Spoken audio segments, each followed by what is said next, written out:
I started just before that in just a regular M&A analyst for Motorola. They said, okay, if you find something, go for it. Tell us, we'll write the check for it. The company, I think, was worth $20 million when I invested $3 million. A year later, I sold the company for $1 billion. Started to really resent tech. I invested in 70 companies, and then a year later, I went out and started my own company. So I wanted to do something more creative, and I felt like, seed and pre-seed entrepreneurs and consumer are super creative. They're doing marketing, they're doing product design. I got a call from a neighbor. Hello. Who at the time was the VP of sales at PUMA. I started working on one project, which was kind of like evaluating how to connect a wireless athlete. And after that, he's like, well, what else can you do? And I said, I love fashion. And the trend that I'm seeing is that it is a trend for you to be on trend. To what extent do you owe that to research, or to what extent do you owe that to your own personal curiosity and intuition? 75% is my intuition and 25% is research. PUMA does a nice job, though, of embracing some subculture with some of their collabs. They did a shoe.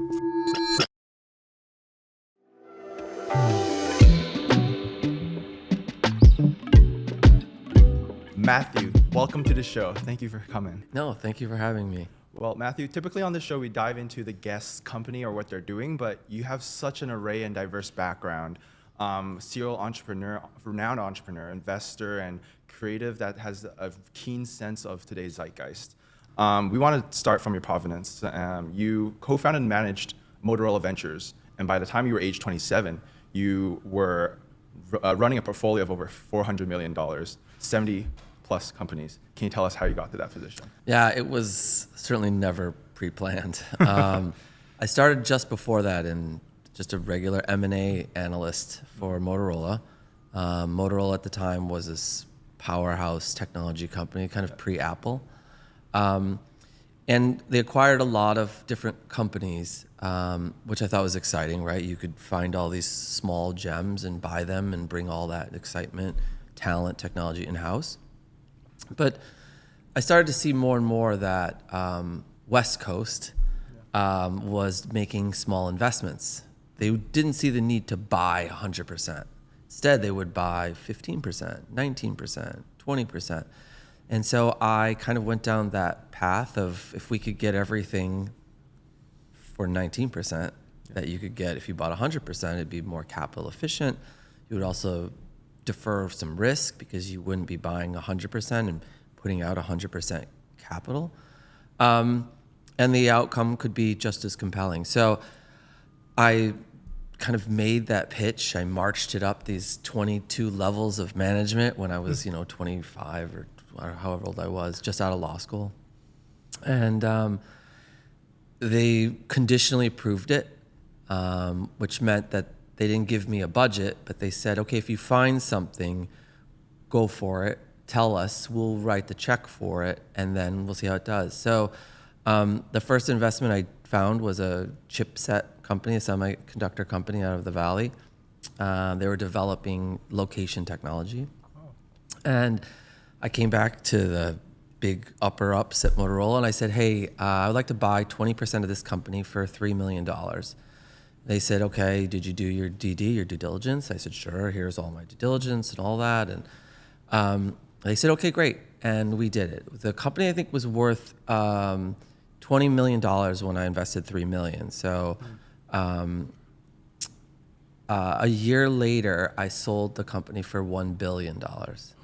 So I turned my $3 million into about $130 million, and of course gave it all back to Motorola. And they were like, do this again, do it again. So I did it a few more times, and then actually the program became really formal, and I ran it for about 9 years and invested in some really cool stuff. I think one of the coolest investments that period that I did was in a company called Sport Vision. And many people don't know the name, probably Sport Vision, but you know that what it actually is, it's the yellow line on every football game. So it was a company out of New York City that created this visual overlay technology to kind of bring more consumers into sports. Yeah. And in fact, the yellow line was really, really embraced by women, because women who typically weren't diehard at the time, big football fans, were like, where are we trying to go? And the people were like, you got to go to the first down. Yeah. By adding this yellow line was the beginning of the NFL trusting technology, right? Because basically we would be putting this digital insertion in a live broadcast feed.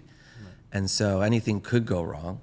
But it became this beginning of using technology by NFL. And then, of course, we did Strike Zone for MLB and all these other visual enhancements. So that period was really neat during my early career, was finding these really exciting investments.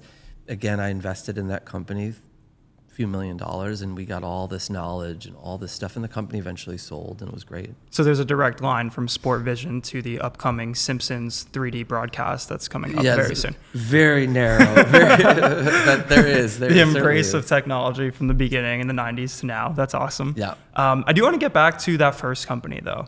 Right. So I too am someone that I just graduated law school this year. And now Leon and I in this venture, we're certainly in the world of venture. We may actually even be starting our own fund and figuring out what that looks like, because through this venture, we've been able to connect with such amazing companies and people like you that have been helping us and, being not just being on the show, but others that have even become advisors. And it's looking pretty cool for us.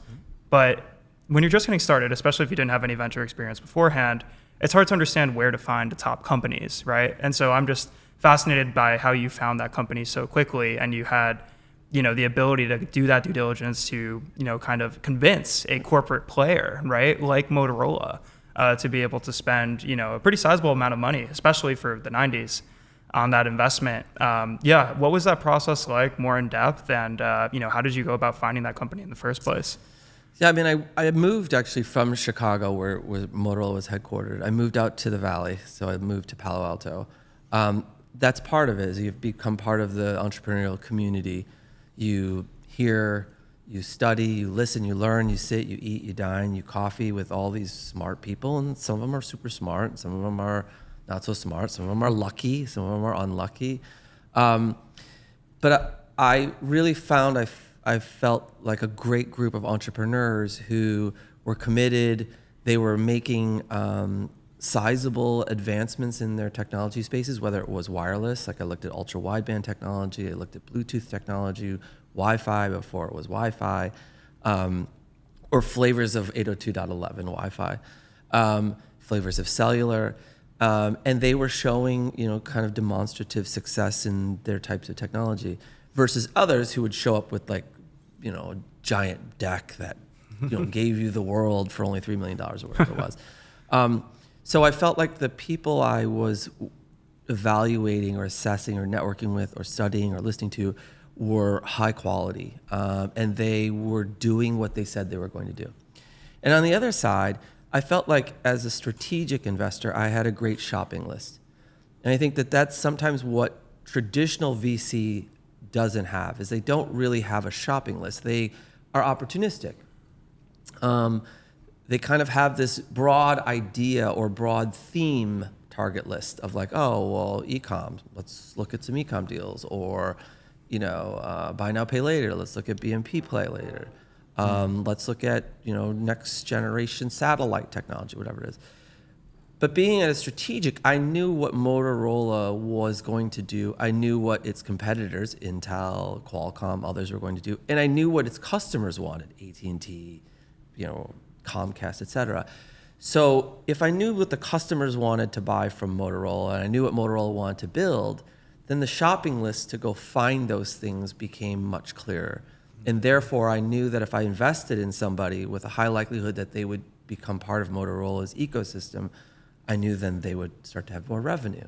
And then if I could get them through Motorola's business unit to its end customer, like Comcast, I knew then it would have a big customer.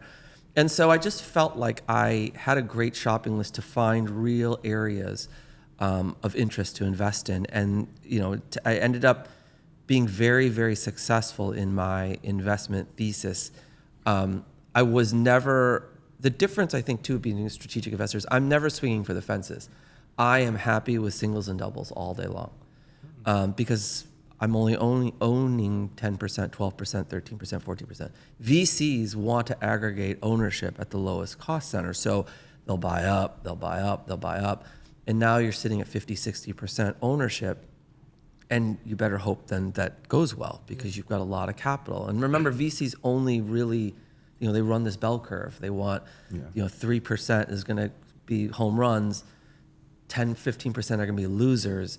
And then the middle 60 or whatever is going to be kind of, within that mediocre one, however venture traditionally performs. Now it's performing less than 10% or whatever the industry is.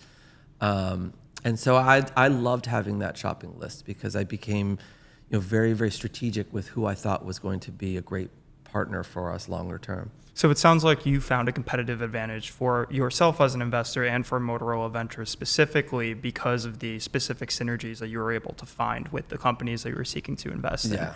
So I guess that translates to, you would probably say that for an emerging fund manager, you would want to think about what you and your fund could be good at based off of your own background and the services that you could provide, and then use that to then transform itself into a proper thesis. Yeah, I mean, I think, first of all, there's always a challenge about emerging managers, right? There's allocations for emerging managers are 1%, 2%, 5%, 10%. Of course, you can find LPs that specifically look for emerging managers, but it's tough because you don't have a track record. Right. But you do have a professional track record. You have an experiential track record. And so, yes, to your point, you could focus on that to start, whether that's investing in, online e-com businesses only, food businesses, whatever it is. Being able to demonstrate and pull your track record from these professional experiences into an investment thesis, I think would be very, very smart. When you were in the field, was there competition for capital allocation to these different companies? Because right now, all of the VCs, top VCs are, they're looking at Y Combinator companies, for example, and they're all trying to get in on that seed round, that just like 1 to 2M, and it's super competitive for them. A lot of VCs are looking at different ways to differentiate themselves. One of the ways is honestly podcasts like this, Sure. and trying to make themselves seem like thought leaders or honestly seem cool. Right. Like that's a big thing that a lot of VCs are doing. That's actually a role that we think we are going to step in pretty well. But regardless of that, was there competition like that when you were in this industry? There was, and in fact, as a strategic investor, I was always probably, I don't want to say bullied, but strategic investors and corporate VCs were always kind of a second-class citizen in venture capital. Venture capital for me was run by the Kleiner Perkins of the world, and so, they would, why should we let Motorola in? Like, why would we let Motorola Ventures in? They're only going to buy 10%, 12%, and they're going to be a pain because they're corporate. Like, I heard that all the time. So I would basically bypass a lot of these fancy VCs and talk to the entrepreneur directly and tell them, listen, it's great to get VC money, fine. But remember, they're only interested in the lowest cost center and the highest return. The technology development, the intellectual property position, hiring the best management, channels, all of that, this is what we do at Motorola every day. And we became number one in cable, number one in wireless, number one in all this. So, the other thing too is by the way, we are also fairly acquisitive. So if we own 15% of you, then we might want to buy the 85% of you. And at the end of the day, the traditional VCs usually would relent because they did recognize that if they let Motorola in, then there was at some point in time, if the investment was successful, Motorola would become an exit strategy. And so we acquired, I think, 6 or 7 of my companies. Motorola did over the 9 years that I was there, or 10 years I was there. So it's a fairly high acquisition rate. Fascinating. And this was also during the dot-com boom. How did you see, from your perspective, the differentiators for one's investments that went up versus the ones that busted in terms of your time at Motorola? Yeah, and I didn't do dot-com deals because Motorola wasn't a dot-com company. So I actually avoided a lot of that chaos. Okay. I had Yahoo acquire one of my companies. So Yahoo did have money at the time, of course, because of the boom. So they were acquisitive. So they acquired a company that I did, which was this company invested in. I had a great return. They were reformatting web pages for mobile. Oh, so back in the day, static web, you tried to reformat them. You couldn't do a traditional reformat, and you wanted these packets smaller for transmission over 2G. We're at 5G now, so over 2G. And so this company did this, and Yahoo acquired them for a couple $100 million. And I think I also invested 1.5 or something at like 15 pre. So a very, very good return too. But I was still in hard technology. I was looking at materials. I was looking at infrastructure. I was looking in wireless infrastructure. I was looking at GPON and EPON. I was looking at fiber.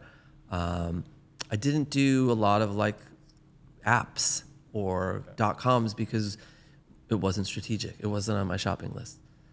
So I kind of avoided that. And so if we're thinking about, how this landscape has changed over the years, I know that you're not in venture particularly anymore. I guess you do have your family office firm, right? But I know that you're not in the corporate venture world. How have you seen this change over the years? Well, I think you highlighted it really well in the sense that VC now is trying to be kind of this like hip lifestyle.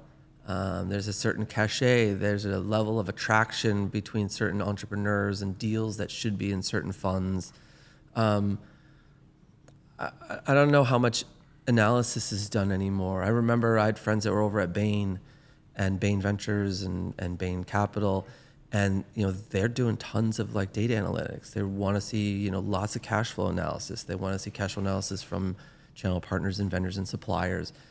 I don't know how you do that now on some of these businesses that come up. I just feel like there's a lot more intuition, I guess, that managing partners are making if they're investing in .coms only or app companies or digital only companies. So, and frankly, I still see kind of a lot of venture still being controlled by a limited amount of fund managers. It's very hard to get into it. I loved corporate venture because it added, I think a little bit more predictability in capital coming in. You could go to Intel Capital, you could go to Microsoft Ventures, you could go to Disney's venture group, you go to Comcast Ventures. I don't know, I think after 2000, a lot of corporate venture pulled out, so it gave back all this power back to traditional VCs. So I don't know. I feel like the entrepreneurs have also found ways to be capitalized without being dependent on traditional VCs. They've done it through family. They've done it through pools. They've done it through high net worths. Have become more aggressive and more educated. There's a lot of special situation funds out there now. There's syndicates. Well, and there's syndicates. There's PO financing. So if you're in consumables or CPG businesses and you've got an order, you don't need to sell equity for it. You just put capital on the PO. So I think there's a lot more alternatives that help now than there ever was before. You only had like hard lending back then, 20 years ago. So you said you had a direction building your portfolio with a shopping cart. Can you give some advice on how potential not just VCs or potential just personal individuals, how did they build their personal shopping cart in terms of which direction they should build out their portfolio? I think it kind of depends on where you feel the market's going that you're interested in. Like take for instance my family office.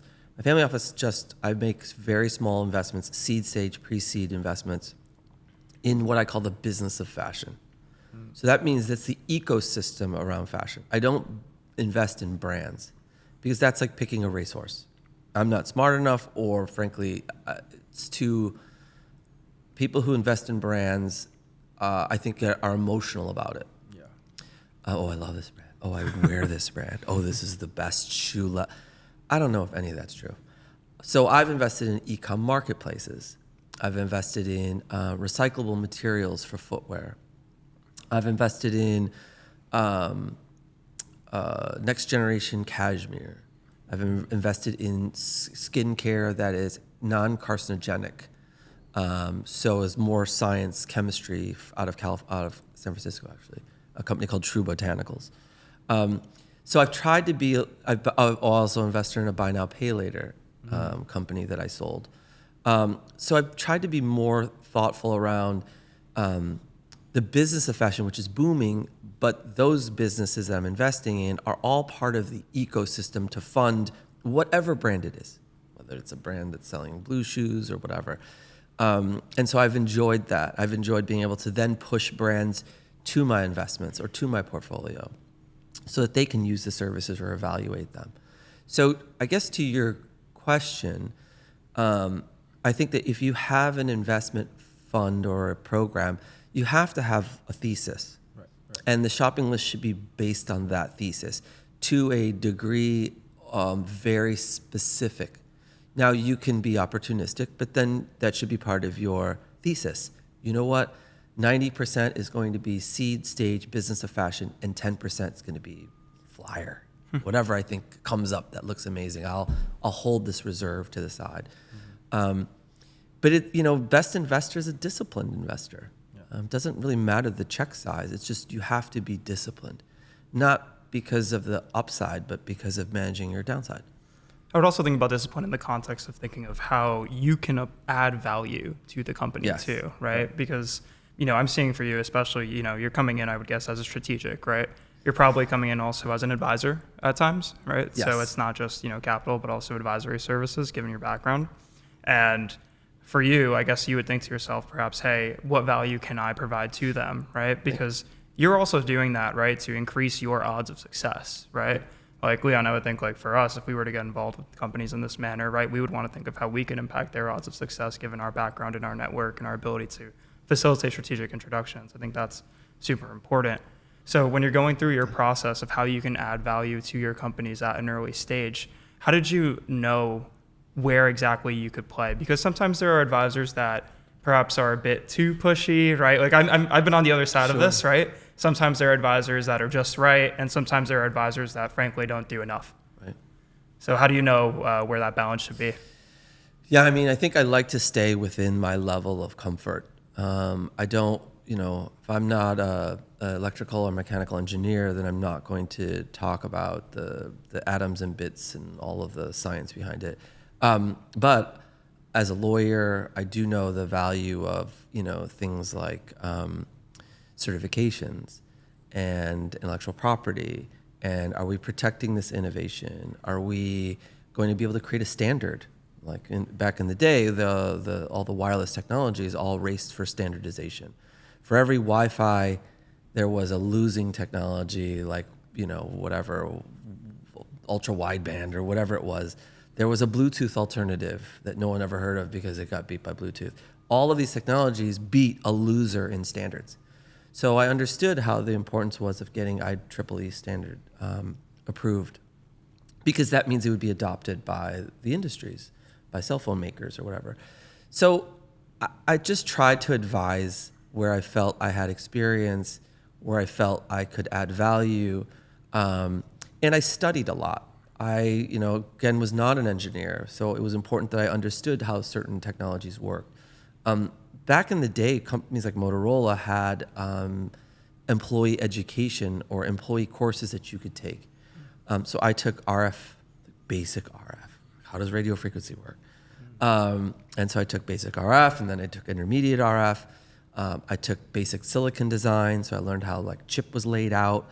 And so I think you also owe it to your portfolio to stay up on what they're doing or maybe where they should be.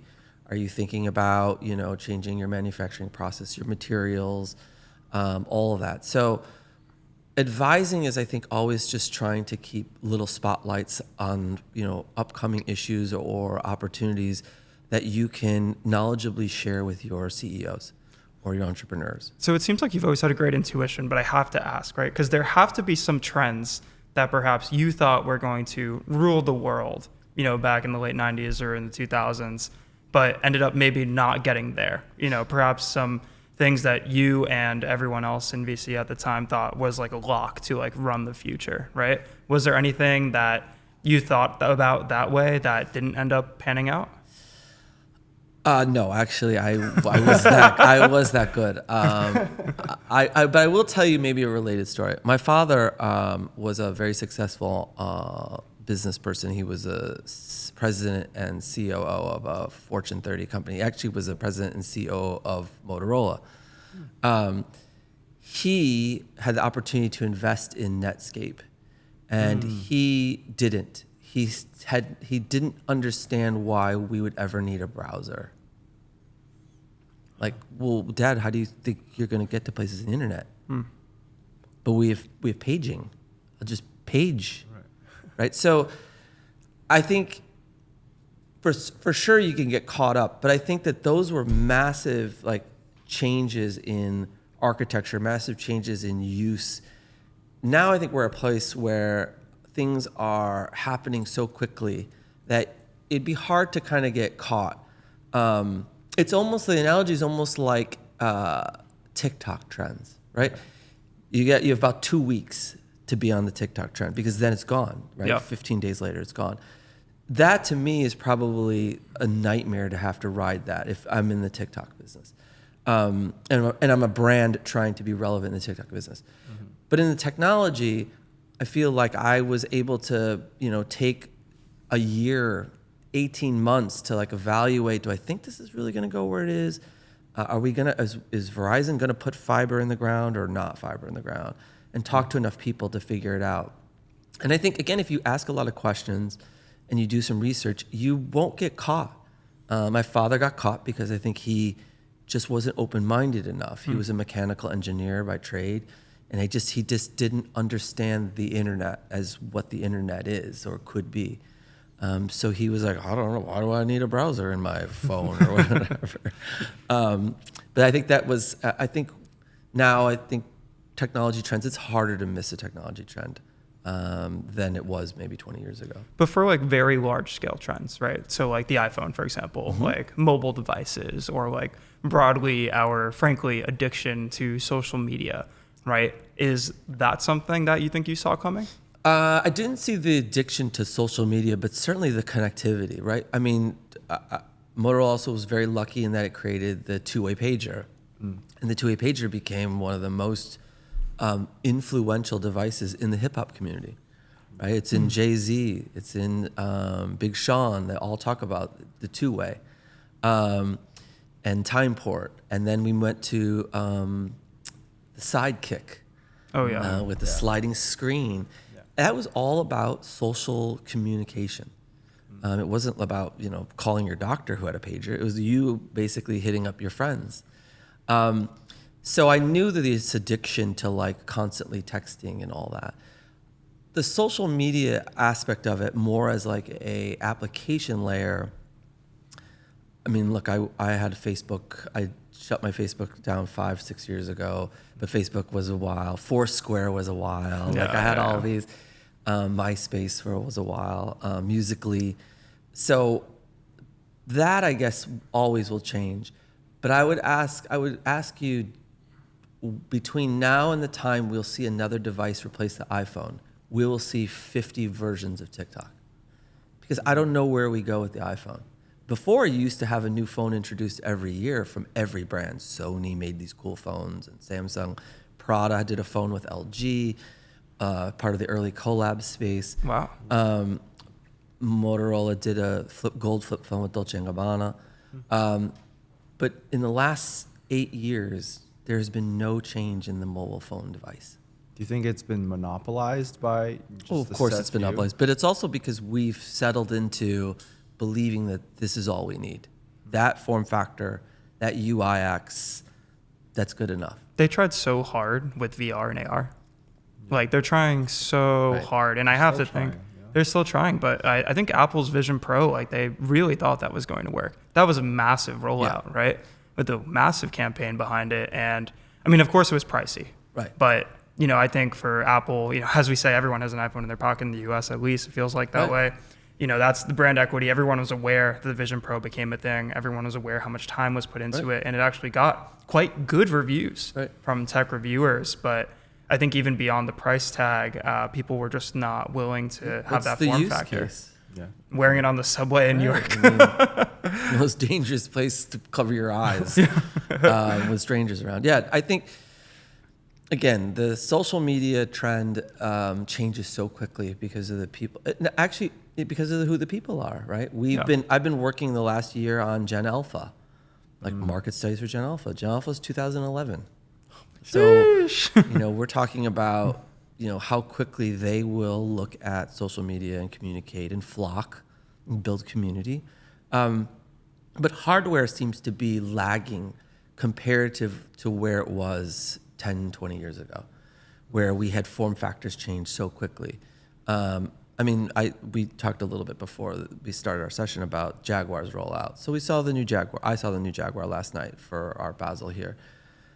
Cars changing slightly more frequently than mobile devices. That's unheard of, right, compared to where we were 15 years ago or 20 years ago. So trends spotting in things of very humanistic communication nature is hard. You just don't know why people pick the things they do. I mean, we can posthumously describe it, but I don't ever have the foresight to pick it going forward. Do you think brands are creating technological innovation of like the phone? Once it's reached this peak of this technological capabilities, it's going to cars and next potential smart houses until we reach like AI, the next step of technology. Then we'll start to link back to smartphones or whatnot in the AI format. Do you get what I'm saying? Yeah, I don't know. I think I have a very, very I take a very hard position on AI. I'm not a fan of AI. Mm-hmm. I don't believe that it has, I don't believe it has a place in a lot of different industries. Okay. Like for instance, creative to start. Yeah. I'm not saying it doesn't have utility. It has massive utility for mundane tasks and et cetera. But when I started seeing fashion shows where collections were designed using AI and visuals were designed by AI, and you were still paying a creative director $350,000, I was trying to ask how can you call yourself a creative director if you literally let the algorithm spit out visuals and collections and styles and colorways and all that, even range planning. So in places like fashion, I'm very, very hesitant to support it. Now, with that being said, I'm judging an AI footwear competition tonight here in Miami. So as I've said, I'm trying to stay educated. These 5 designers not just created footwear using AI tools, but they also created the marketing story using AI tools. So it allowed it to do like rapid animation. And so for like quick sprints, design sprints, I thought it was really kind of interesting to see them pull these things off. But remember, you're going to end up regressing to the mean, because in AI, you put in these queries, at least in the design space, show me a shoe that a cheetah would wear. Well, look, we're going to go do a query of, online of cheetah and attributes of a cheetah and visual attributes of a cheetah and shoe. And so you're going to regress to some mean. And certainly in these 5 companies that competed, they were kind of predictable, which I thought was interesting too. So AI, no, I don't believe that the world will become so overly computerized and technological that we'll just move into AI running it all. I think that the Apple Watch is a perfect example. Apple Watch allowed us to even miniaturize more the mobile phone experience down to your watch. Right. The thing is that, as you've seen, the boom in the analog watch space in the last 5 years. Oh, yeah. Because this is real estate. This is beautiful real estate. Mm-hmm. And Rolex and Audemars and all of them recognize that and kind of fought back in a marketing on an influencer or on an influence level and has reclaimed this space. And I feel like there are certain other areas that we will never have truly AI running. I miss bookcases. Right? Houses used to have beautiful bookcases because we had books. Now there's no books. So bookcases, beautiful woodworking, $15,000 built-in bookcases have tchotchkes put on them, not books. So I feel like there's some things that will stay analog, that won't be overly automated. Cars, I don't know. We've seen the car space with Tesla and the dash. The first time you ever got in a Tesla, you were like, well, where's everything? It literally looks like this table. Yeah. I don't know. Like there's some certain things that I don't know if it's going to always be, always pushed towards maximum evolution on the technology side. Yeah, well, I think like generally right now we're seeing perhaps a return aesthetic becoming popular, right? And you mentioned Jaguar. I know you were at the event last night, right? Like what I've seen is that a lot of the reason why people have been kind of attacking this Jaguar rebrand, which is kind of putting it in a very progressive manner and very futuristic. In a weird way, though, we've kind of seen a bit of a return, I would say, to let's say, like, I don't even know what I would call this design aesthetic, but basically the take on Jaguar was that they should have brought themselves back to their roots, right? Which was like a proudly British company that embraced, sports cars and, going out to the British countryside and, dealing with that kind of brand legacy rather than looking forward into South Beach colorway and a very, kind of unique fonts where the G is the only thing that's capitalized for some reason. So I guess like in terms of thinking about that, right, I would remain hopeful, Matthew, that bookcases would return, right? We're already seeing it, no, seriously, with cameras, right, like disposable cameras. There's a new startup that actually is advertising on the New York City subway right now, which is the name, but it's a marketplace for secondary technology items, right?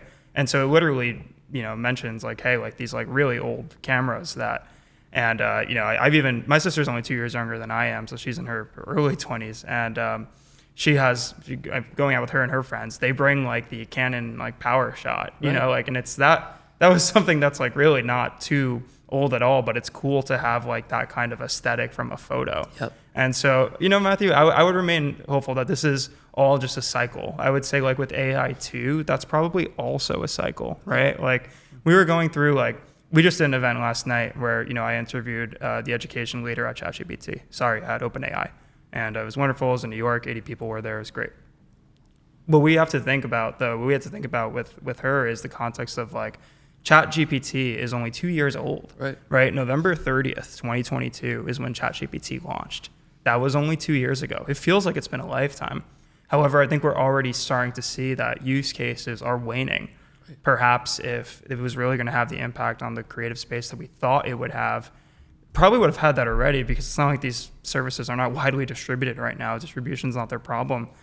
Just like, hey, where is this really going to go? So this is a cool perspective from you. I think that I would remain, hopeful for the younger generation, though, that things are going to move into a way where things will change. I have a friend of mine who's older than me. He uses ChatGPT all the time to reply to emails. And I said, and he's in his mid 50s or late 50s. I said, so you just started to learn ChatGPT so you could reply to emails? He's like, yeah. And I said, well, how's it going? He goes, yeah, it's usually great. And he goes, but I have to proofread it sometimes. Yeah. And I said, so you are actually still writing the email? So I value the human connection so much. Have been offered many times teaching positions that were for online, amazing education institutions online, and I turned them all down. The physical human interaction, tactile feedback is so powerful for any brand, whether it's a personal brand, whether it's, a consumer brand.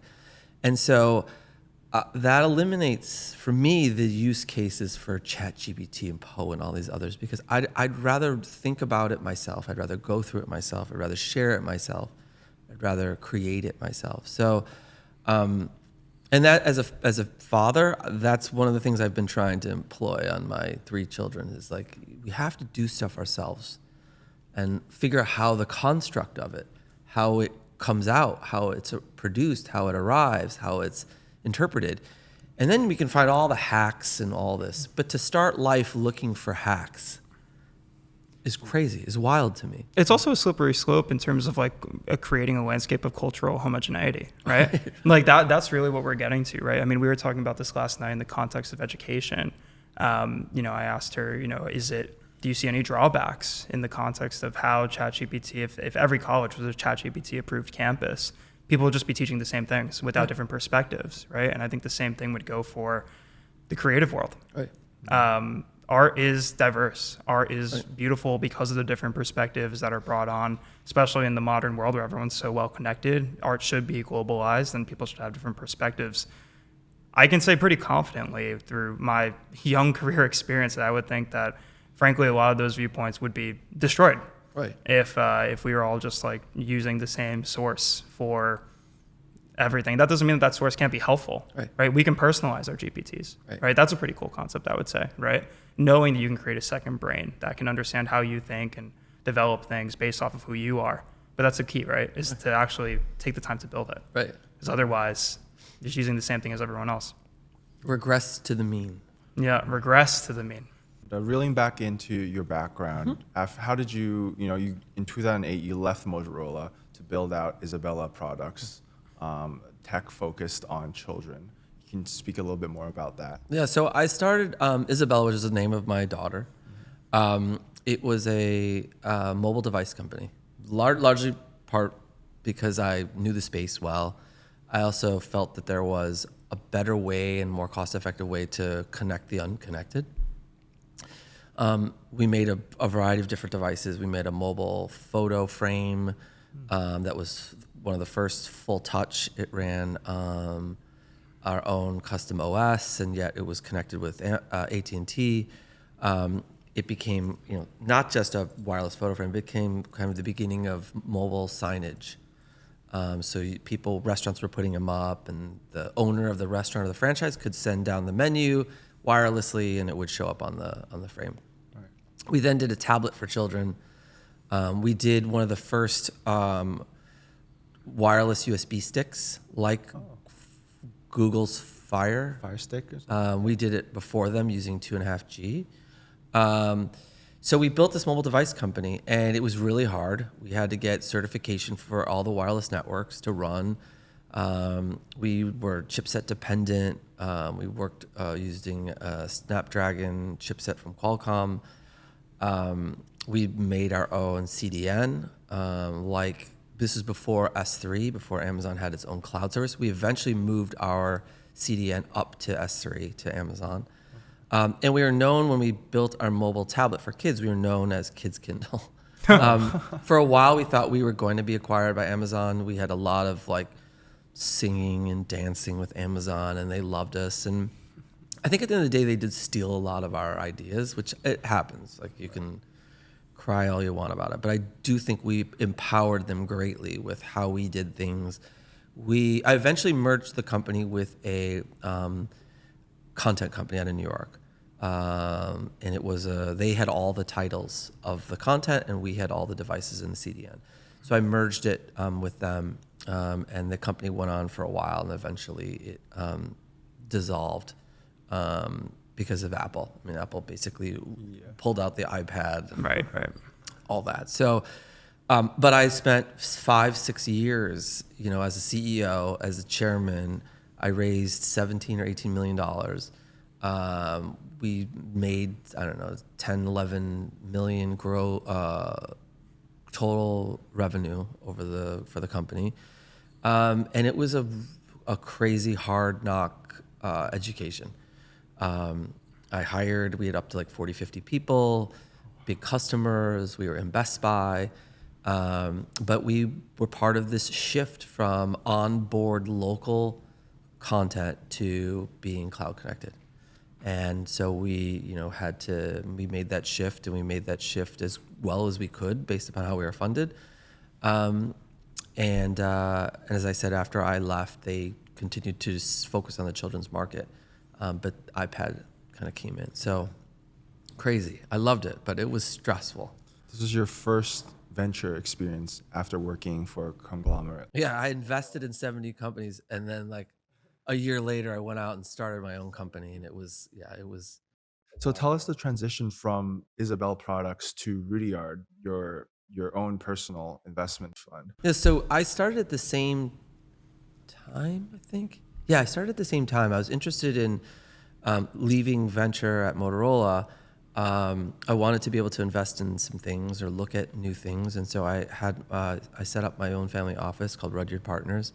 Rudyard's a tiny town in the Upper Peninsula of Michigan, where I used to summer as a kid. I think it was 150 residents or something. Nice. And I set that up kind of the same time as Isabella. Okay. But I sat it on the side. I didn't really do anything. Once I left Isabella, I went back to my family office and started to look at investments. And I made that thesis that I kind of shared earlier, which was I want to do pre-seed, seed, things I can touch, consumer. I've been in tech my whole life. I started to really resent tech because the decision making was so systemic of whatever the customer is looking for.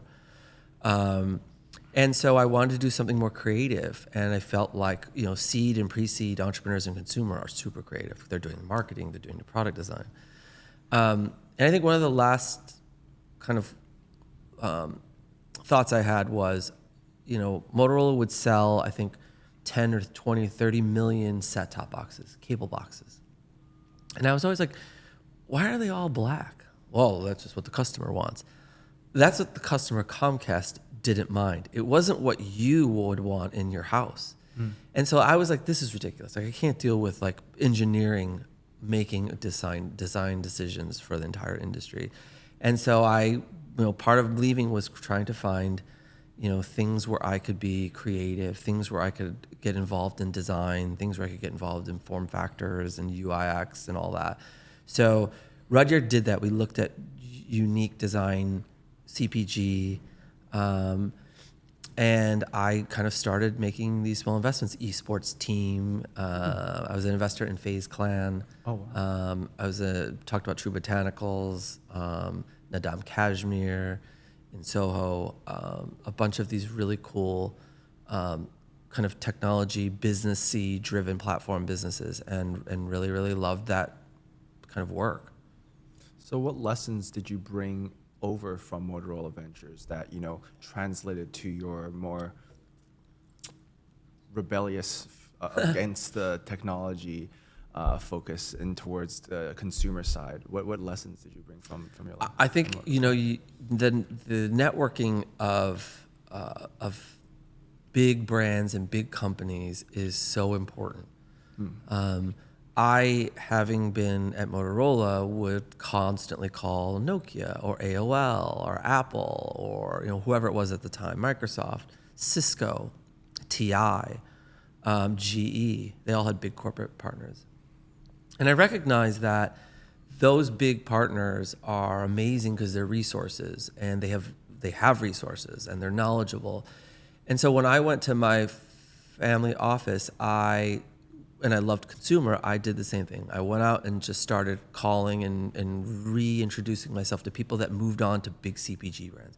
Procter & Gamble, Anheuser-Busch, Kering, which owns, their private equity arm owns a big part of PUMA, LVMH, et cetera. And so I realized that quickly these relationships were going to be great to figure out, certain things like confirming trends, finding upcoming wholesalers, looking at design aesthetic. And so just the networking was always so important. It was easier back in the day, I think, for entrepreneurs in tech to sit in their garage and just build stuff. Right. But now I think you can't hide building stuff. You need to get ongoing feedback all the time to iterate. And plus, as we talked about, the cycles for introducing products are so short now. Like, people are coming out with new stuff all the time. So it's great to kind of have all of these soundboards at big brands, because they love to see what you're doing. And they're not, for the most part, if they're trusted friends or colleagues, they're not going to steal your idea.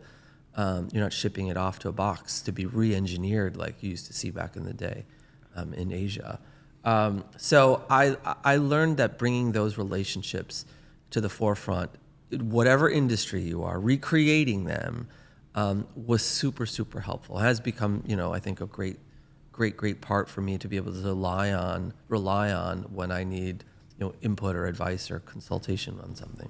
So I'm seeing a trend, and the trend that I'm seeing is that it is a trend for you to be on trend. We think about, Isabella, as we mentioned before, with, a pre-iPad iPad, right? Or you're mentioning now, your approach to venture and how that is emulated the way a lot of the firms are working right now. To what extent do you owe that to research or to what extent do you owe that to your own personal curiosity and intuition? Yeah, I probably would say 75% is my intuition and 25% is research. I don't know, without making it sound really wacky sci-fi, I just kind of see how things roll out. And by the way, my father was a nerd. He was an engineer. He wore the same blue shirt, button up, never dressed anything, wore Dockers. And my mother was horribly dressed. She was just a wonderful woman, but was not in fashion, nothing. But on trend, I grew up at 5th grade. I lived in Paris. I went to French school. I went back to Paris in 8th grade. I went back to Paris at the end of college. I clerked in Paris in law school. I lived in Tokyo doing a research intelligence project. So I've done a lot, and I was a first chair cellist. I was in a rock band that recorded. I've done all of these tons of little things that I think have made me highly intuitive about culture, music, sport, art. I used to come home from trips to China for Motorola Ventures, and I would paint. So I don't know, it's just without sounding, again, crazy, I just feel like I could see these different convergences of trends across music, art, food. I took cooking classes with my dad when I was a toddler, and then went on to cook and did lots of cooking stuff, from crepes and duck and everything, not pasta, but complex things to cook, you would know. Yeah. But it was just the curiosity and the interest of doing it and putting it together and the experience of doing it. When I was in high school, I went down to LSU and learned about bioengineering, where I had to stick my arm in the ass of a cow to pull out embryos at 15. Because I thought that was interesting to figure out how that works. So it's just these things that are very atypical. I wasn't going to summer camp to swim and lifeguard. I was sticking my arm in the butt of a cow. And so even law school, I went to law school in Boston, never with the intent of practicing. It is a phenomenal education. And at the end of the day, law school taught me maybe one of the most important business lessons, which is law school taught me how to assess risk. That's it. There's nothing more valuable at law school, by the way. It's a hot mess. It's an ego fuck to be in law school anyway. But to assess risk is profound in anything you do. Is this going to be worth it? Whatever it is, launch a business, launch a podcast, make an investment, start a label, all that. And so I loved my law school education. So all of these are, to me, a string of pearls, these experiences, that led me to kind of, I don't pick trends. I kind of find my way into trends, or I recognize and identify trends. But I'm not a trendsetter, and I'm not ahead of the trend. I'm not, Rick Owens and, making balloon shoes and all this kind of stuff. But, and also I'm not a designer. I may be a creative director. I may be an art director. I may DP shows, I've produced fashion shows for New York Fashion Week, Paris. But I'm not a designer. I'm not cutting and sewing. I'm not making actual physical products. So those are people who I think set trends or confirm trends. I kind of identify them. I maybe validate them. I like to settle into them as they are unfolding.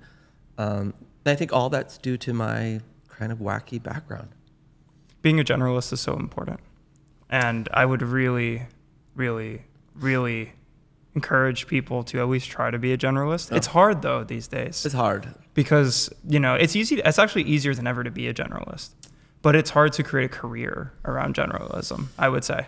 Because the incentives just don't line up, right? No, it doesn't. My mother was a psychologist, and she actually told me she wanted to raise me under the philosophy of Plato. Plato, the philosopher, had this concept of that the best man is the well-rounded man. And so you fight these parents who want their child to be really good at one thing a mile deep. But to your point, I was an inch deep in 70 things, which I think is great. Yeah.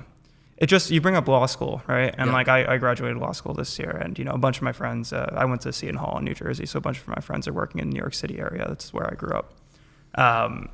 It's interesting because going to law school definitely does not, although it does have that lesson. I too learned a lot about risk evaluation, also risk valuation, I would say as well, from being there, and it's been really helpful.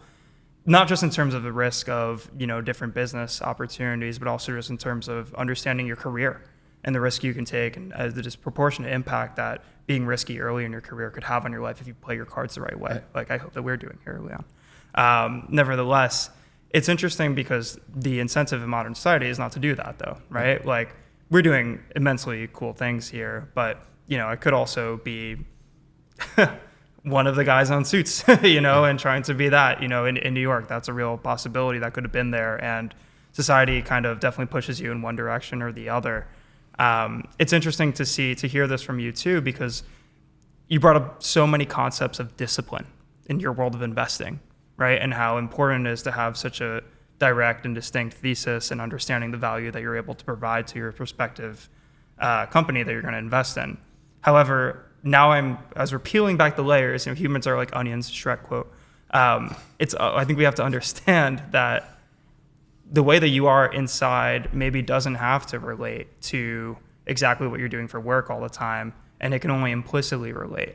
Like for us here, like in our kind of potential emerging fund concept, like one of the things that I've thought of is because I would consider myself to be a generalist, and our backgrounds combined are definitely kind of all over the place. I'll let Leon talk about his, but like for me, I went to law school. I was a congressional fellow.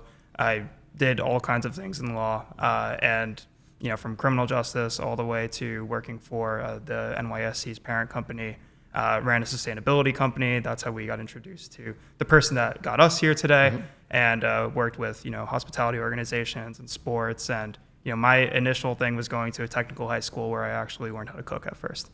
And so putting all of that together has made me think like, okay, if I was to run a fund, I would want it to be generalist because of that. However, maybe those two things now don't have to be related. That's an interesting thing that I think I'm going to take back to the drawing board. So I appreciate that, Matthew. Yeah, I mean, it's not a straight line. Yeah, it's never a straight line. Right. And so you have to, you'll iterate, whether the fund's thesis iterates, whether your own professional interests, you also don't need to couple all these things. These things can be decoupled. Right. I try to be very undisciplined in my kind of just culture consuming world. Like I just, I still have in my studio in Boston, I have, fabrics, and I still cut up stuff, and I paint stuff, and I play around with stuff, and very undisciplined. But when I do a collab deal, and we, with Puma and Rude, or Puma and Kitsune, or Puma and Ami, or Stella Artois, another brand that I've been doing a lot of work for, we're very disciplined because you owe that to your client or to your brand to show discipline. But I keep those decoupled because I think they both have a place in kind of who I am day to day. So how did you transition from Rudyard, your personal family office, into this world of fashion? Because this is your second pivot from tech, Motorola Ventures, to Isabel Products, and now your family office. And now this is like second, third pivot into this huge world of fashion. Yeah, I was actually, after Isabella, and I started kind of looking back at Rudyard, what I was just, making these nominal investments and looking at what I wanted to do. I got a call from a neighbor who at the time was the VP of sales at Puma. And he called me and he said, I know that you have this relationship with MIT. And I had a relationship with MIT because we were a sponsor. Motorola was a sponsor at MIT Media Lab under Nicholas Negroponte. And I said, sure, what do you need? And he said, well, we're looking at maybe doing a small project with MIT to kind of look at advancing materials technology in footwear. But we're also looking at innovation. We have this innovation group in Puma, and we're trying to figure out how does sportswear innovate. So he invited me to come in and talk to the CMO, or the chief brand director, a guy named Adam Petrick. And I came in, met Adam. Puma's marketing headquarters at the time was in Boston. Remember, Puma's a German company, so manufacturing is in Germany, but the marketing was US. So I went in, and Adam and I hit it off right away. And I started working on one project, which was kind of like evaluating how to connect a wireless athlete. I had made an investment in a company years earlier that could track a wireless marathoner through a chipset, and it would do a body drip. So it was a small RF trip radio on a watch. The watch would drip to the shoe. The shoe was connected to a modem, and the modem would transmit it. And it was broadcast. The first marathon broadcasted biometrics on CBS was this technology that I invested in through Motorola Ventures. So I already knew kind of how the thesis works. Technology had certainly advanced a great deal, but so I worked on that. And after that, he's like, well, what else can you do? And I said, oh, I love fashion. Like, I actually am down with fashion. And I know a lot of designers, and I know a lot of folks that are coming up. And he said, oh, great. And so one of the first deals I did was I introduced Rude, which was founded by Luigi Villasenor, a young Filipino kid in LA. And we did that first collab in 9 years ago or 8 years ago. And then from there, I was tasked with every year to see about a new collab partner, a fashion one. So I brought in Maison Kitsune out of Paris, Ami out of Paris, and a variety of others. And then that role expanded to, can you design a customization studio? Because we believe in customization. So I designed what's known as PUMA by You, a customization experience and studio at New York on the flagship. I've always loved fashion. I think also I was being older, I was a little bit I gave a lot of comfort that is disciplined, and there was no budgeting issues. We've never had any of that. We were very good at identifying cost and implementing. So we did a lot of amazing projects for Puma Running, Puma Basketball, Art Basel, Formula One. And from there, other brands then just started reaching out and saying, hey, can you do collabs for me? Can you help us identify the process of doing really impactful collaborations? And now I've been doing it for, I guess, 8 or 9 years, and from boats to coolers to grills to pet food to whatever. It's been a really cool kind of pivot, I think, career-wise. I think fashion is not just what you wear on your body. It's the vibes and the sense. You said pet food. Like, how does that tie in? That's so interesting. I mean, everybody wants to bring culture into their industry, and so pet food. I mean, millennials and even Gen Z, pets to them are their first child, and now with real food and real ingredients and fresh food and fresh ingredients, the ability to make pet food, Erewhon-esque, is high on their desirability list if you're, Gen Z. So I have a friend who's a CMO of a pet food company, and she reached out and asked if we could do the very first collab. So that should come out at the beginning of 26. And again, it's bringing two partners in to create a narrative around some really important or really impactful moment. This one happens to be the first time that fresh food and fresh ingredients have been introduced by this pet food company that traditionally did kibble, dry kibble. And do it through a lens that speaks to millennials, Gen Z, Gen Alpha, because the way that Gen Z and Gen Alpha buy pet food is completely different than the way my dad did, which was a 50-pound bag of Purina kibble. Yep. That's it. He put 2 cups in and left. Now it's so much more emotive connections with dogs. There's puppy yoga. I mean, there's just so much that the generations have done with, kind of embracing pet ownership and dogs, and feeling like if I should be doing a cleanse and wellness, then so should my dog. And that is a real thing. So how were you able to, you said you were able to identify trends, not identify trends, but like see the trends that are out there, but how were you able to implement your own background and innovation to match with that as a creative director at PUMA? So a little bit of how I think I do this. I have a burner Instagram account. Okay. I go and I follow all these people, artists, creators, fabricators, designers. Everybody is usually under 10,000 followers. So that should tell you that I'm literally looking at like the kid who's 24, 22, 16, 18. And I look at what they're doing. There is a kid in New York named Ari Serrano, as an example. And his Instagram is please look at my AS instead of ASS. AS stands for Ari Serrano.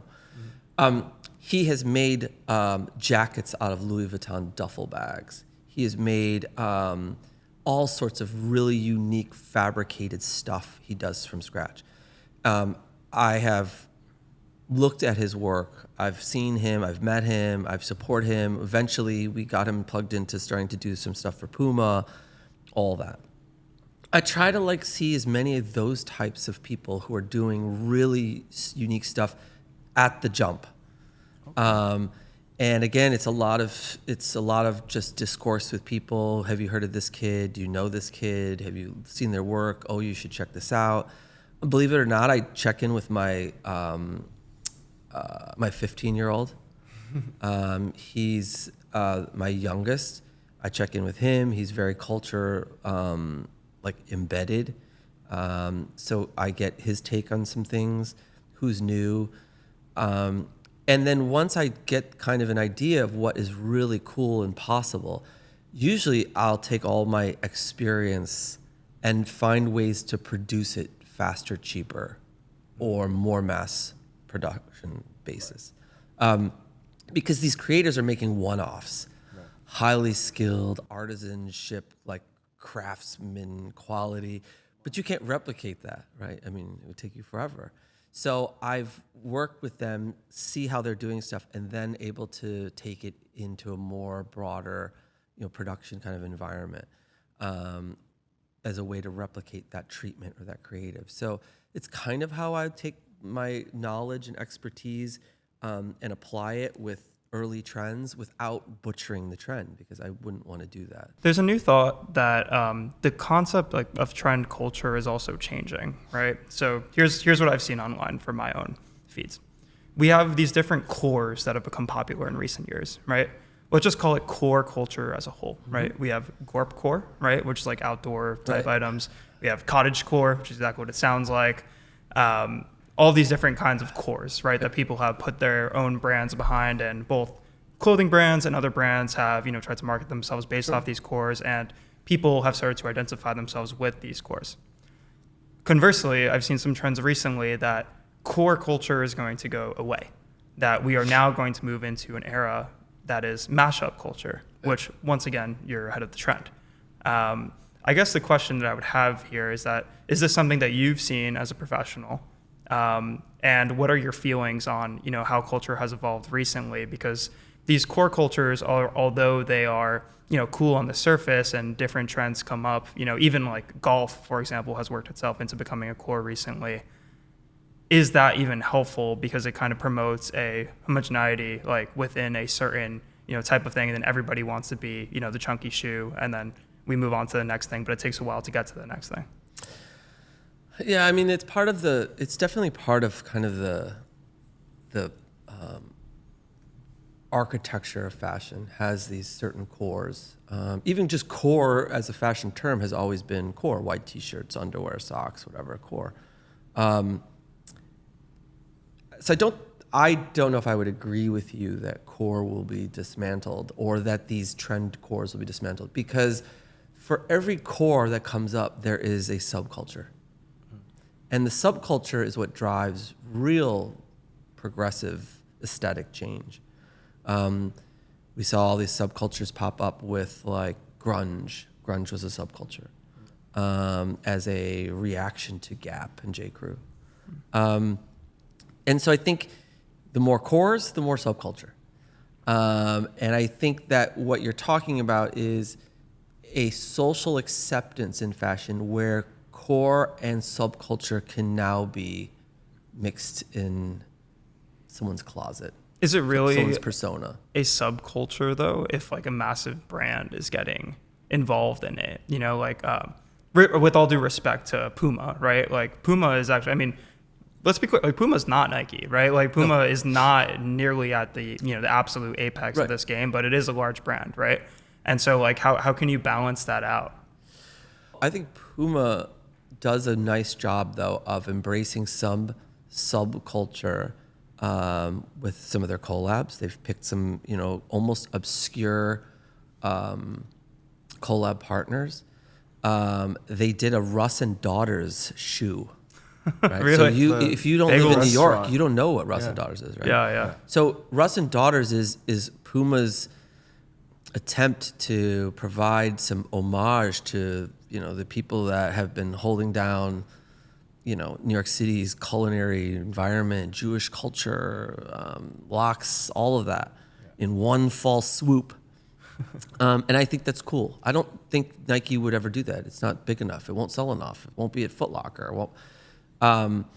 So Puma does a nice job. Puma also knows who they are. They know that they are a, you know, number 3, and in many countries they're number 2, like India. They're very big in motorsport, so they're playing that motorsport script out. So I think that they, and some people will think that motorsport and motorbiking, BMXing is a subculture. It is. Right? Yeah. It definitely is. So they did a shoot with Upscale Vandal in Puerto Rico for a capsule that they did based upon BMX motorbiking. So I would say they do a nice job of it. Nike's too big to honor subculture. It's got to be a collab that is really in name only, like a Fragment shoe. They'll do a collab with Fragment, but it's an old school model, so it's not really something totally new. You didn't let Fragment create the style. You told Fragment what style they have. Right. So I do, you know, again, not to digress too much. I do feel though that we've gotten to a place also where there's an emphasis on recycling and upcycling apparel. And when it was uncool to buy a Gap button-up 20 years ago new, it's now cool to wear that same garment just because of the amount of time that's passed. It's the same SKU. Yeah. So I feel like the mashup has certainly been taking place, and you see different podcasts also talk about, you know, mashups and kind of how core is uncore and all that. And I think that that's great. I try to wear different things myself. I don't have to wear a suit to work anymore like I used to, which is nice. And even I see in my kids are wearing, you know, all sorts of different high brand and low brand and no brand, and they'll wear $700 Rude pants with an Amazon t-shirt. Like, I mean, it's just kind of how fashion is these days, which I think is great. From what I'm hearing, the Puma has a bit more freedom in how they express themselves. Yeah. And you can see it in how the athletes that, I'm a big sports fan, all the athletes, like you have Neymar, LaMelo Ball, Yep. RJ Barrett, Kuzma, they're really like fashion forward, Yep. trying to innovate. But I have a question in terms of why do you guys do collaborations rather than double down on building Puma as a brand in itself and its forte to compete with potentially like Nike? Well, so the collaboration game in sportswear has been uniform in the sense that Nike does exactly the same thing. And the model looks like this. We want to sell 100,000 suedes or 100,000 Air Force Ones. Yeah. We have to continue to push that product in the eyes of the consumer. And there's only so many times that you're going to see a white AF1 or a blue suede, and you're just going to keep skipping it. So the way that I keep it on mind is if I introduce it as a partner. And I think the winner last year was Samba, right? The Adidas Samba with Wales Bonner. That Wales Bonner Samba was what brought back Samba, the generic Samba. And so the same thing happens with Nike and Air Force One, same things happen with Puma and their suede or their Clyde, is for us to continually push 80,000 pairs of a vanilla product, we need to make 10,000 pairs of something special that will drive the eyeballs back. And that's always the case. You release 500 pairs of, Air Force Ones and Sakai, and it will sell 2,000 white pairs right afterwards, because it has this residual long-term visibility on social, in market, whatever. It just constantly renews the interest of that product. So that's why the collab game is done. It's frankly to reinvigorate interest in the core product. Because what will happen is people are like, oh, I didn't get the collab one. But that's okay, it was $300. I'll just get the other one for $110. And that's a psychological occurrence that happens every collab that we do. I think it's also the context of like building brand loyalty as well, right? Yeah. So like for me, like I shamelessly loved buying and reselling sneakers when I was in high school. And like at that point, this is the early 2010s. So this is like Air Jordans, right now there's Jordans on the clearance rack. It's pretty nuts. Right. Leon and I went to the mall in Brickell a couple weeks ago, and it was pretty crazy to see the quality of retros that are currently on sale at the mall. For us, that grew up in that time period, it was very interesting to see the different brands doing things like PUMA is effectively doing now. Like Asics at that time, like these were not even Kith branded shoes, but Ronnie had a pair of Asics called the Neptunes, and it came in this pack that had a Just Us cap that I still have, and it had the Neptunes, which was this like awesome like gray suede sneaker with this like absolutely sick cyan kind of like Asics logo. It actually kind of looked like our background color here, and I'll never forget it. And I to this day will still consider the Asics brand higher because of that collab, even though that was so long ago. And I guess for PUMA, that's something that I would think about if I was you too, right? Is for these like really, even if they're not young, these just impressionable customers, right? Yeah. That are seeing this, like they're getting exposure to like the creativity of your brand. I know for us, like, and for me personally, like seeing the collabs that you've done, right? Piqued my interest in PUMA as a whole in a way that I hadn't before.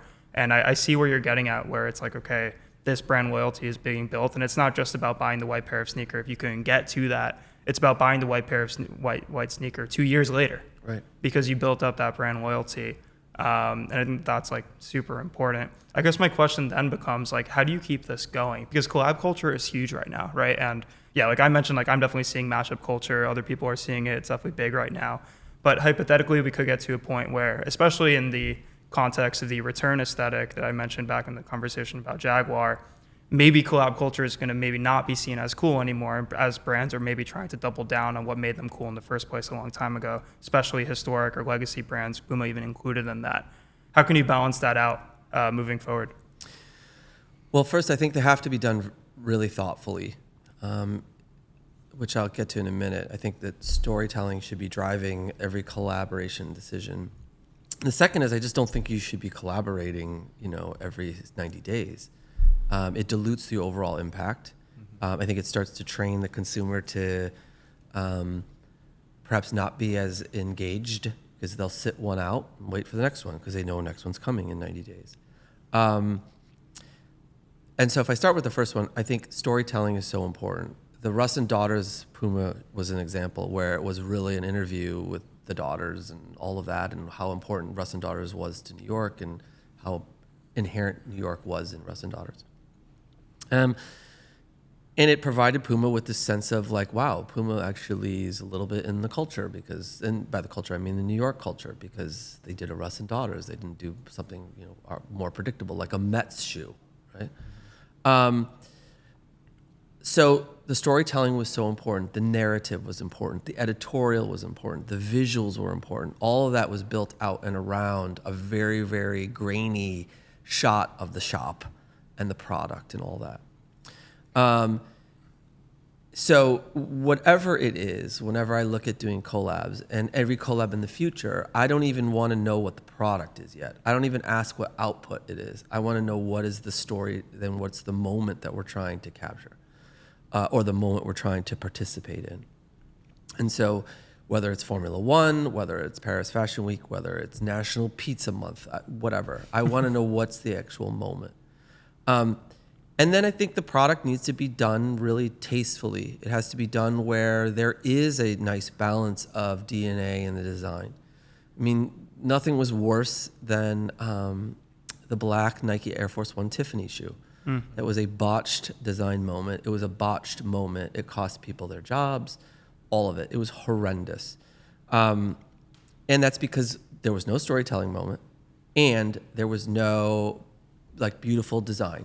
There was no product thought. So I felt like, you know, for every project I do, I want to see that delicate balance creatively of the two brands and their DNA. Yes, I get it. One's paying for it, the other one's not. But we should still be able to see and recognize a decade from now the DNA and details from the grommets to the aglets to the sole, the insole pad, everything, toe box, whatever. Especially in clothes, where clothes is even easier to make. So from the fit, the cut, the size, the embellishment, the colorways, whatever. I'd love to see both. And so I strive to try to do that. To make sure that we have impactful collaborations. If you have an impactful collaboration, they will wait longer for the next one because there's now a sense of what it took to get to this one. It's because you just told a story. That's what I used to do with Ruigi, for instance. We would do 2 seasons only, and that was it. We weren't doing like endless collaborations. Right. 2 seasons and you're done. I think when you start bringing people back, the product, I think, gets watered down. The customers start to get numb or become less engaged. So, yeah, I think, you know, have a story to tell, a beautiful story. Be prepared to spend money on your story. And then do a design that equally represents the DNA. And then just cut out, you know, doing them every 90 days. I think that's really what I hope the future will look like for collabs. I'm seeing how this all makes sense. There's like an equation at play here, right? Yeah. Collabs are in because storytelling is in. Storytelling is in because authenticity is in, right? This is like the flywheel of culture, I would say. And, you know, to offhand, it's just like, hey, that shoe looks cool, right? Oh, these are 2 trusted brands. But it's like, no, you have to think about why even the concept of a collab is important right now.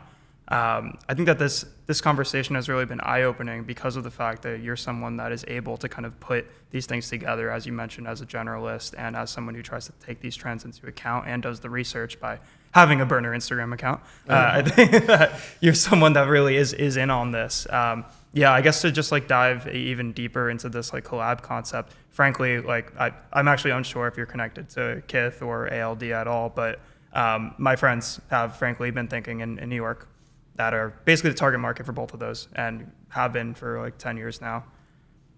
The collabs are getting to be a bit too much for them. That's what it feels like, right? You know, collaboration with everything from Star Wars to BMW, right? It's been a lot. I'm not trying to talk negatively on anyone, but it's super tough. And I understand that maintaining relevancy is important because we hear about these collabs all the time, right? And that's why their brands have continued to, you know, be popular and be within the cultural zeitgeist. However, you know, I guess as an advisor and as a fashion professional yourself, you know, to what extent can you think about, or when would you realize that too many collabs has happened? Well, I mean, the obvious is sell-through, right? Yeah, if it ain't selling, then there's too many. If you're discounting them, it's too many. And I don't disagree with your friend's perspective. I think I know that Teddy ALD does less than certainly Kith. They're very different businesses, by the way. But there are a lot of other New York brands outside of ALD that don't do, you know, heavy collab environment.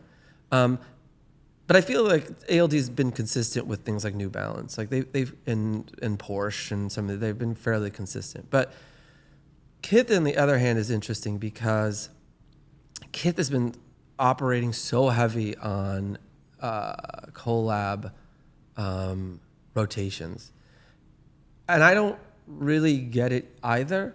And I don't mean collaborations like BMW. I mean collaborations like the Batman and the Marvel. The Batman one threw me off. I'm not gonna lie, that because like I was a big fan even of the Star Wars one a couple years ago. I got this like absolutely sick jacket I wore on the first season of the podcast. It's super cool and that was really well done. And I was trying to find like some similar things because I too am a Batman Right. fan, just like I'm a Star Wars fan, and I really wasn't feeling it. Yeah. You know? And I think that, I don't know if some of it was the fact that they, remember all these deals were 2 years ago, Fair. right? Yeah. So the product's coming out now. So, you have to ask yourself what happened in 22. And I think what happened in 22 is that you're a year out of COVID. Right. And you're like, everybody was willing to do a deal. Marvel, huge. Disney, huge. Star Wars, huge. Like these are huge companies that are so notoriously difficult to get a deal with. And Ronnie goes and gets them all. I think some of that is hangover from COVID. Some of it was just overzealousness to get licensed product. But I also know that he's probably not sitting on 10,000 Darth Vader shirts, right? He's probably made like 500 of them. And he does it to tell a story about his, he's only working with brands where he has also a personal kind of, journey with. Like Tag Heuer, like BMW, like his beloved New York sports teams. I think that those are projects that could appear merchy, like merch, but he loves it. Like he tells the story. His story in Austin and those guys who do all the storytelling, like they literally make little movies explaining why they partnered with BMW.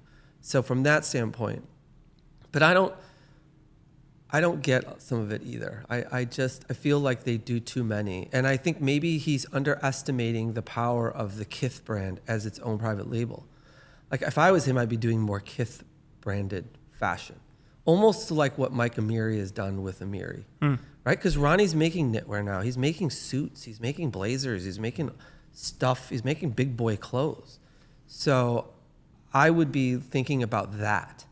And by the way, he's done this with women's because he hired a women's CD a couple of years ago or a year and a half ago to focus on women. So I would almost be thinking I would lessen up the collab rotation and do more in the Kith private label space. Yeah, I mean, that's what I've seen, like, in just going to the stores on random Saturdays with my friends. We end up leaving with the Kith apparel. Yes. We don't end up leaving with the collab apparel. Right. And that's just like, yeah, this is just anecdotal evidence, but that's cool to hear a perspective on it. Do you think there's like some parallels with the Gen Alpha, or whatever, the Fortnite people, where they constantly have rotations of skins or whatnot? They're trying to like, is there some sort of, I'm not a huge fashion expert, so I'm just kind of like trying to see like consumer behaviors and stuff. It's funny like because that. my 15-year-old, who's not Gen Alpha because he's an 09, but he's 2 years off of being an Alpha, he changes his clothes all the time. Really? Like multiple times a day. Wow. And so I don't know, maybe it is the whole skins notion in real life. Yeah.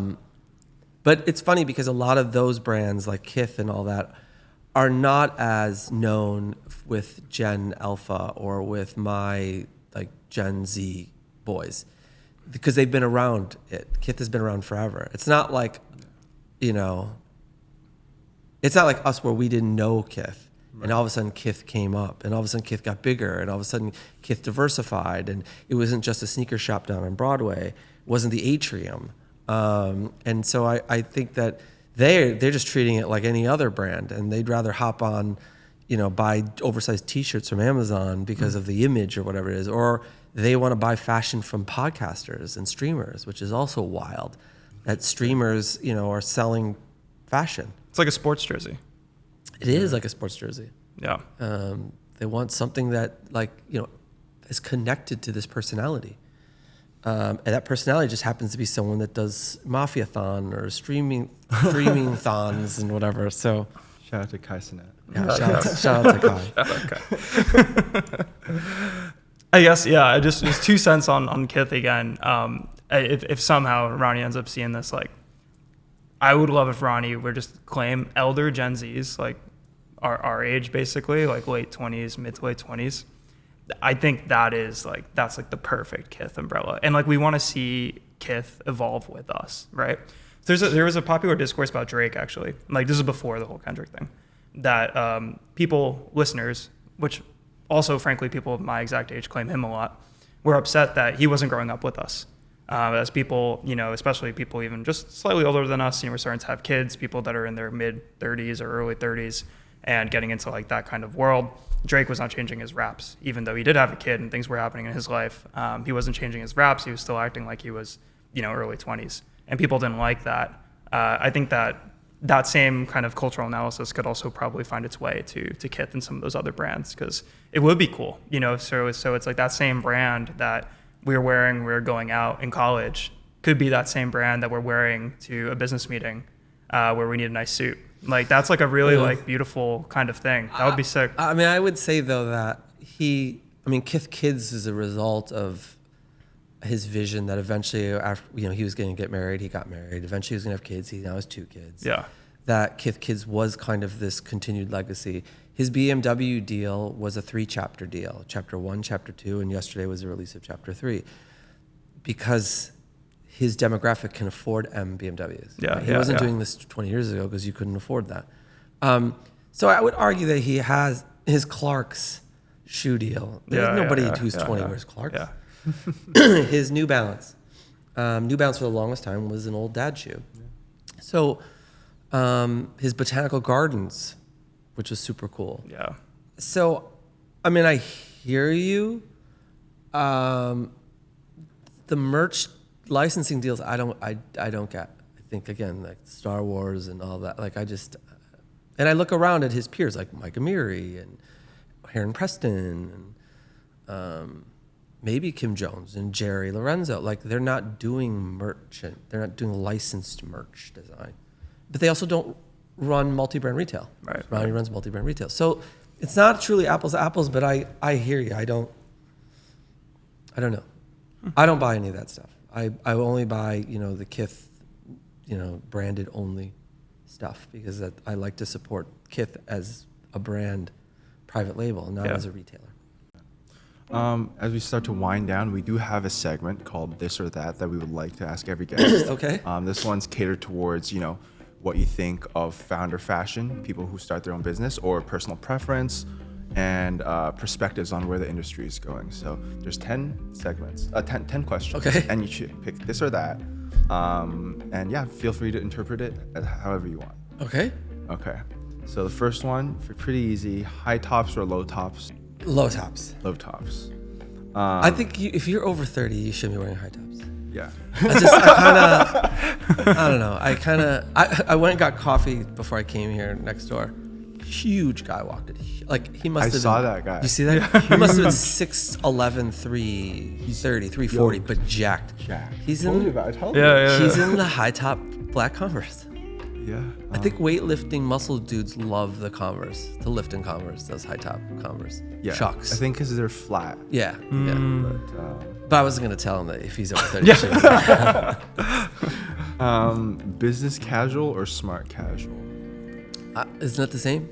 Well, smart casual, I would say, is something that you would see like a startup founder wear, whereas like business casual is something that you would wear to like let's say like a dinner that's not that formal for business professional or a networking event. But when your startup gets to a certain age, do you just change to business? That's a fair point. The answer here could totally be it depends. When I think smart casual, I think like a cardigan, perhaps.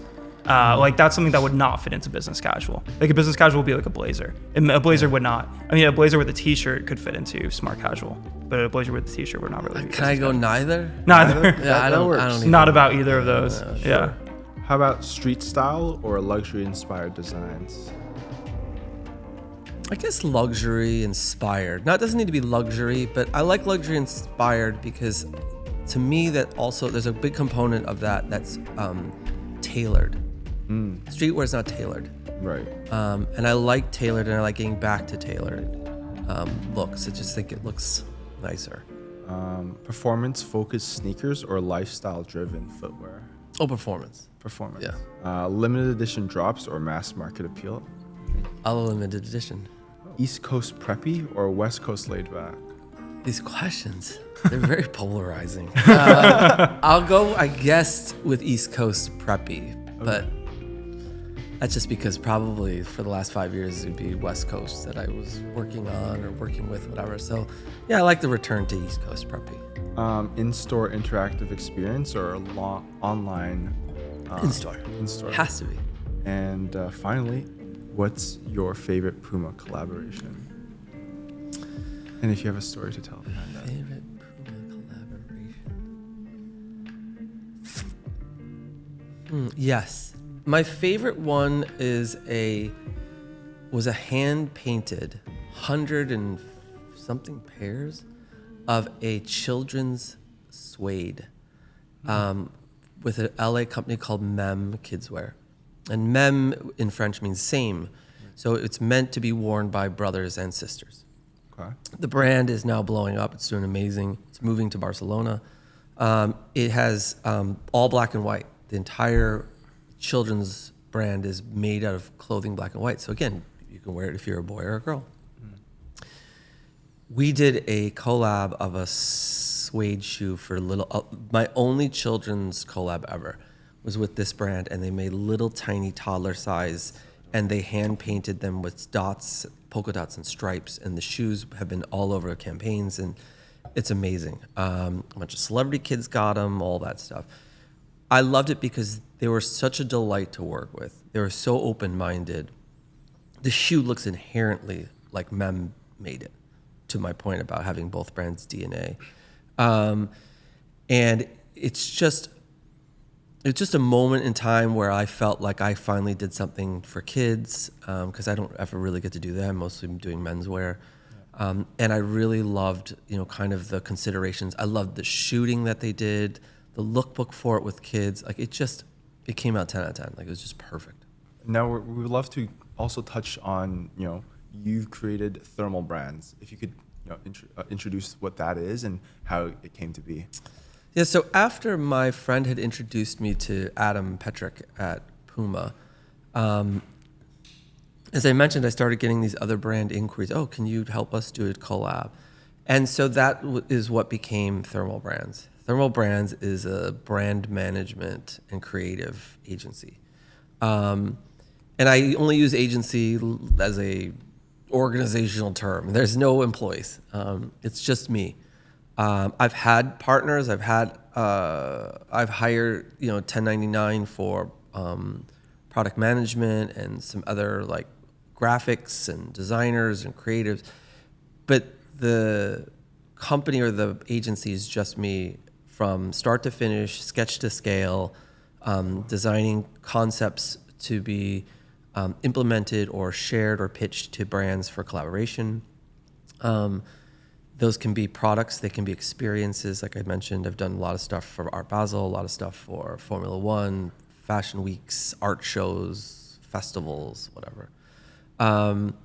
Customization workshops, all that. So I love that. It's not, we don't produce events as like an event organizer. We do everything to help grow a brand's visibility, community, and revenue. And sometimes those are different knobs. We turn up revenue if we want to sell a specific product.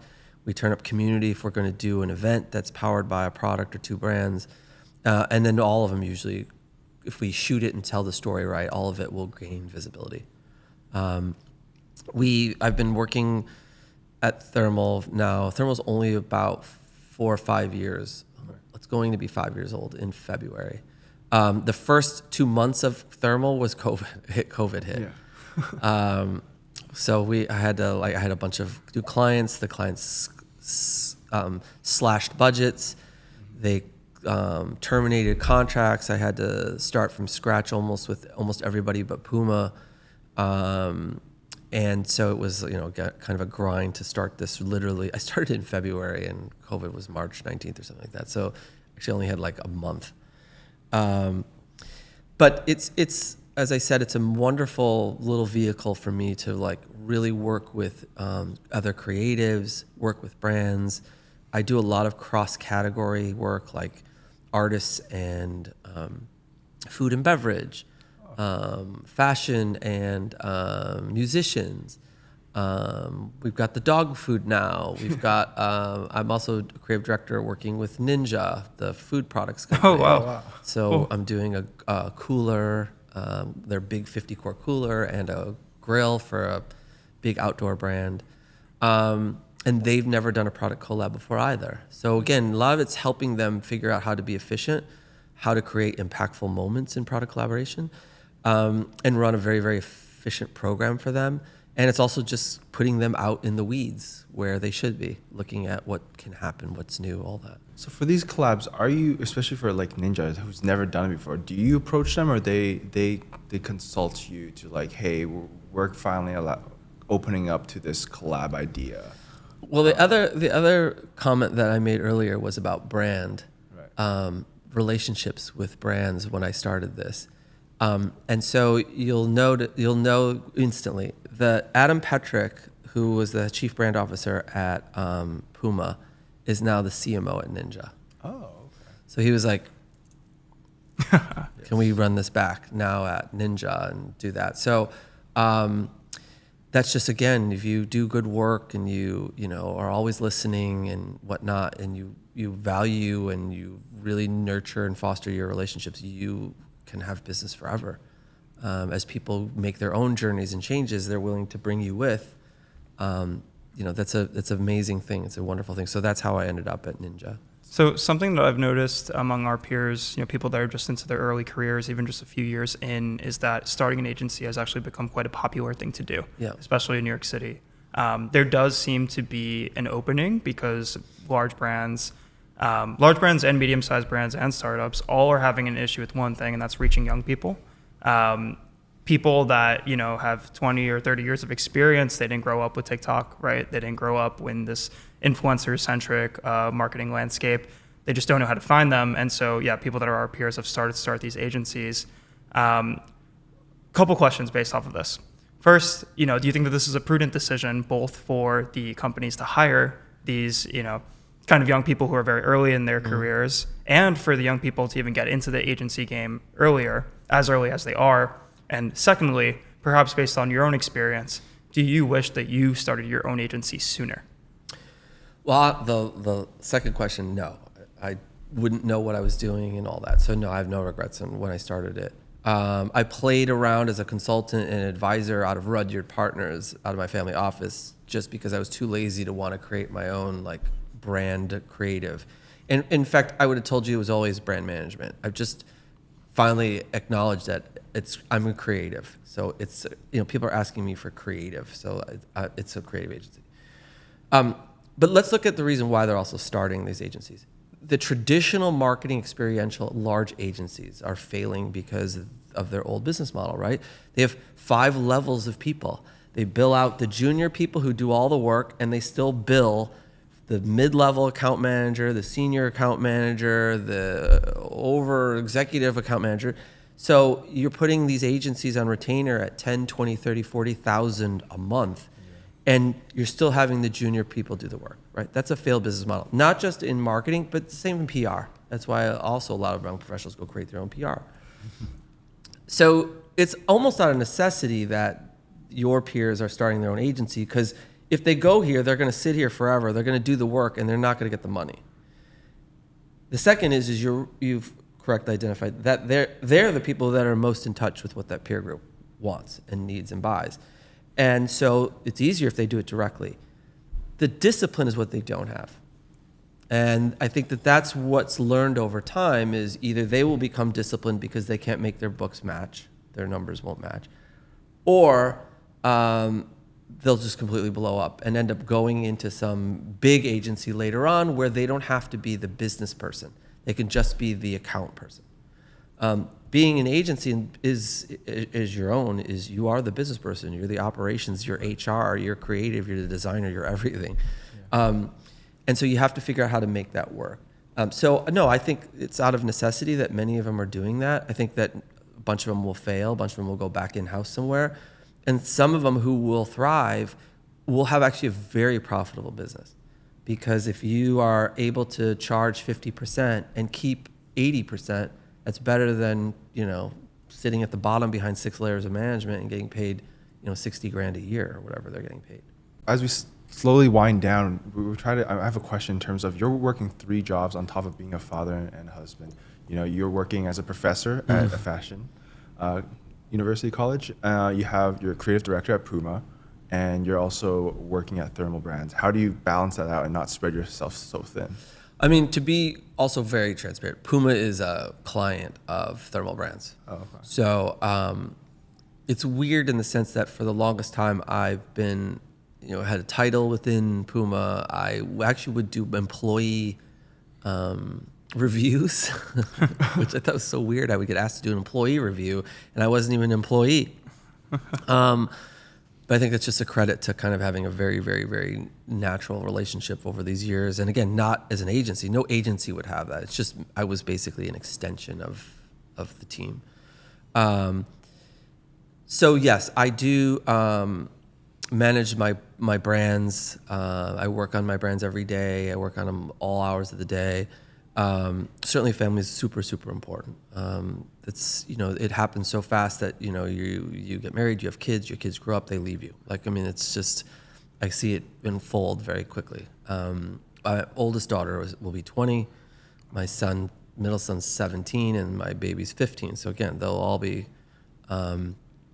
gone, at some point, so to speak. My daughter's already gone. She's at Syracuse at Whitman School of Business doing fashion business. And then teaching has become an unexpected joy. I teach at the Istituto Marangoni here in Miami. It's a Milan fashion school. It's a college of art, design, and interior. I teach undergraduate in brand management, communication strategy, luxury branding, and I teach graduate. We offer a master's degree and undergraduate degree. I love it because the community's there to explore fashion. I went to Michigan State University undergrad. I had 55,000 students, and it was very generic. This is such a great kind of opportunity to see work, explore work. The school is an amazing community here in Miami.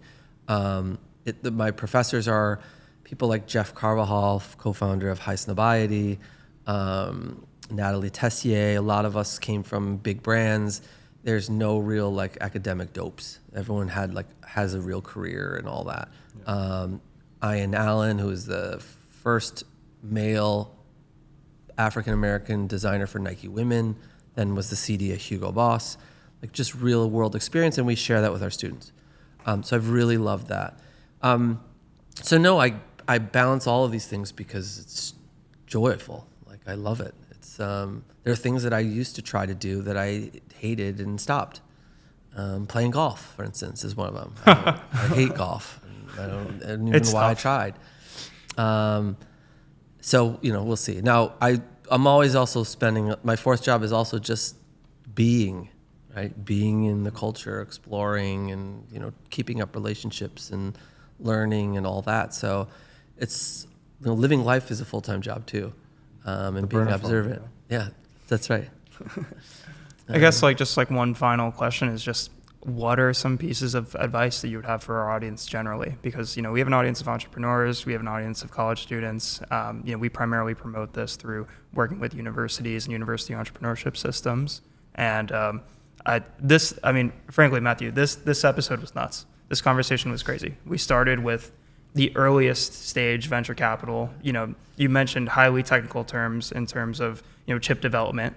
That was less than 2 hours ago. We did a pretty deep dive into Kith. We've talked about so many different trends in the world of fashion and business. Talked about how you've built your own VC practice through your family office. The diversity of terms that have been mentioned in this episode are all over the place. If we were to make one of those word bubble things, right, it would be nuts. It would be crazy. It would literally be Don't forget about the cow. Yeah. I'm just telling you. Yeah, dude, yeah.